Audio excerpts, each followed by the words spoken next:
পাকিস্তানের ৭৮তম স্বাধীনতা দিবসের প্রাক্কালে প্রধানমন্ত্রী শাহবাজ শরীফ নতুন এক সামরিক কাঠামো ঘোষণা করলেন। তিনি বললেন, সেনাবাহিনীতে গড়ে তোলা হয়েছে আর্মি রকেট ফোর্স কমান্ড। এটি আধুনিক প্রযুক্তি ব্যবহার করে সব দিক থেকে শত্রুকে আঘাত হানতে সক্ষম। ১৩ আগস্ট ইসলামাবাদে এক অনুষ্ঠানে শরীফ বলেন, এ উদ্যোগ পাকিস্তানের প্রচলিত যুদ্ধ ক্ষমতাকে আরও শক্তিশালী করবে। পাকিস্তানের শত্রু বলতে মূলত বোঝানো হয় দেশটির প্রতিবেশী ও প্রতিদ্বন্দ্বী ভারতকে। দেশটি পারমাণবিক অস্ত্রের অধিকারী। ওই ঘোষণার মাত্র এক সপ্তাহ পর ভারত বঙ্গোপসাগরের তীরবর্তী পূর্বাঞ্চলীয় রাজ্য ওডিশা থেকে অগ্নি-5 মধ্যম পাল্লার ব্যালিস্টিক ক্ষেপণাস্ত্রের পরীক্ষা চালায়। এর পাল্লা ৫,০০০ কিলোমিটার। যদিও বিশ্লেষকেরা বলছেন, পাকিস্তানের ARFC গঠনের সঙ্গে ভারতের ওই ক্ষেপণাস্ত্র পরীক্ষার সরাসরি সম্পর্ক নেই। তবে ARFC গঠনের সিদ্ধান্ত এসেছে চলতি বছরের মে মাসে হওয়া পাকিস্তান ভারতের টানা ৪ দিনের সংঘাতের পর। ওই সংঘাতে দুই দেশ একে অপরের সামরিক স্থাপনায় বিমান ও ড্রোন হামলা চালায় এবং ক্ষেপণাস্ত্র নিক্ষেপ করে। বিশেষজ্ঞদের মতে, এ লড়াই পাকিস্তানের প্রতিরক্ষা কৌশলের কিছু দুর্বলতা প্রকাশ করেছে। প্রায় ৩ দশক ধরে দেশটি মূলত পারমাণবিক অস্ত্রের ওপর ভরসা করে প্রতিরক্ষা ব্যবস্থা গড়ে তুলেছিল, কিন্তু বাস্তবে কখন সেই অস্ত্রের ব্যবহার করবে তা নিয়ে ছিল অস্পষ্ট অবস্থানে। বিশ্লেষকরা বলছেন, শুধু পাকিস্তানি নয়, বর্তমানকালের আধুনিক যুদ্ধ বা লড়াইয়ে বিশ্বব্যাপী ক্ষেপণাস্ত্র ও ড্রোনের গুরুত্ব বাড়ছে। ইউক্রেন রাশিয়া যুদ্ধ কিংবা ইরান ও হিজবুল্লাহর সঙ্গে ইসরায়েলের সংঘাত এর বড় প্রমাণ। প্রধানমন্ত্রী শাহবাজ শরীফ এ নতুন রকেট কমান্ড নিয়ে বিস্তারিত কিছু বলেননি। তবে নিরাপত্তা বিশ্লেষকেরা বলছেন, ARFC হচ্ছে সেনাবাহিনীর নতুন এক শাখা। এর মাধ্যমে প্রচলিত ক্ষেপণাস্ত্র ব্যবস্থাপনা কেন্দ্রীভূত করা হবে, অর্থাৎ প্রচলিত ক্ষেপণাস্ত্র মোতায়েন, ব্যবহার, সংরক্ষণ সব দায়িত্ব ছড়ানো ছিটানো কমান্ডের পরিবর্তে একসঙ্গে একটি নতুন কমান্ডের হাতে আসবে। পাকিস্তানের সামরিক কাঠামোয় পারমাণবিক অস্ত্রের নিয়ন্ত্রণ থাকে স্ট্র্যাটেজিক প্ল্যানস ডিভিশনের বা SPDর হাতে, আর কৌশলগত সিদ্ধান্ত গ্রহণ করে থাকে দেশটির পারমাণবিক ও ক্ষেপণাস্ত্র নীতি নির্ধারণী সর্বোচ্চ কর্তৃপক্ষ ন্যাশনাল কমান্ড অথরিটি। SPDর সাবেক সেনা কর্মকর্তা নাইম সালিকের মতে, ARFC পারমাণবিক সক্ষমতার অস্ত্র ব্যবস্থার পরিবর্তে মূলত প্রচলিত গাইডেড রকেট ব্যবস্থা নিয়েই কাজ করবে। ভারতের বিভিন্ন ক্ষেপণাস্ত্র পরীক্ষা অবশ্যই পাকিস্তানকে সতর্ক করেছে। তবে রকেট কমান্ড আসলে দীর্ঘমেয়াদী কৌশলগত পরিকল্পনারই অংশ।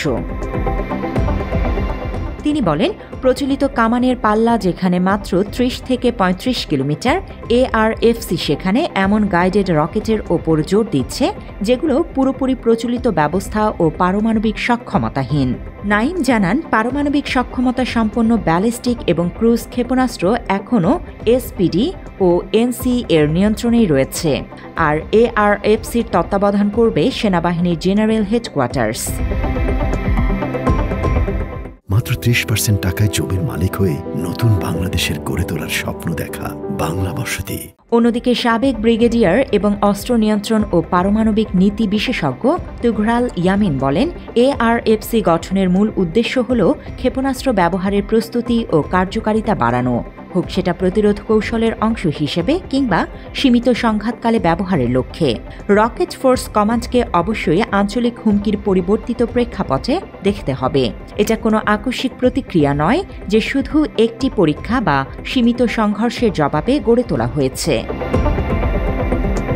বর্তমানে পাকিস্তান সেনাবাহিনীর 9টি কোর রয়েছে। এর বাইরে রয়েছে 3টি বিশেষায়িত কমান্ড, আকাশ প্রতিরক্ষা, সাইবার ও স্ট্র্যাটেজিক ফোর্সেস কমান্ড, যা পারমাণবিক অস্ত্র পরিবহনের দায়িত্বে নিয়োজিত। ARFCর নেতৃত্ব দেবেন সেনাবাহিনীর একজন 3 তারকা জেনারেল, যা এর গুরুত্বকেই তুলে ধরছে। পাকিস্তান সেনাবাহিনীতে 3 তারকা জেনারেলদের হাতে সাধারণত কৌশলগতভাবে সবচেয়ে গুরুত্বপূর্ণ কোর ও দপ্তরের দায়িত্ব অর্পণ করা হয়।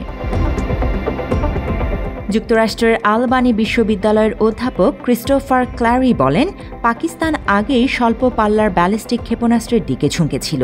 পারমাণবিক মিশন সামলাবে স্ট্র্যাটেজিক ফোর্সেস কমান্ড, আর প্রচলিত হামলার দায়িত্ব হবে রকেট ফোর্সের। ক্যানবেরার অস্ট্রেলিয়ান ন্যাশনাল ইউনিভার্সিটির শিক্ষক মনসুর আহমেদ বলেন, সব পারমাণবিক শক্তিধর দেশই যুদ্ধের প্রচলিত কৌশলগত বিকল্প তৈরি করেছে।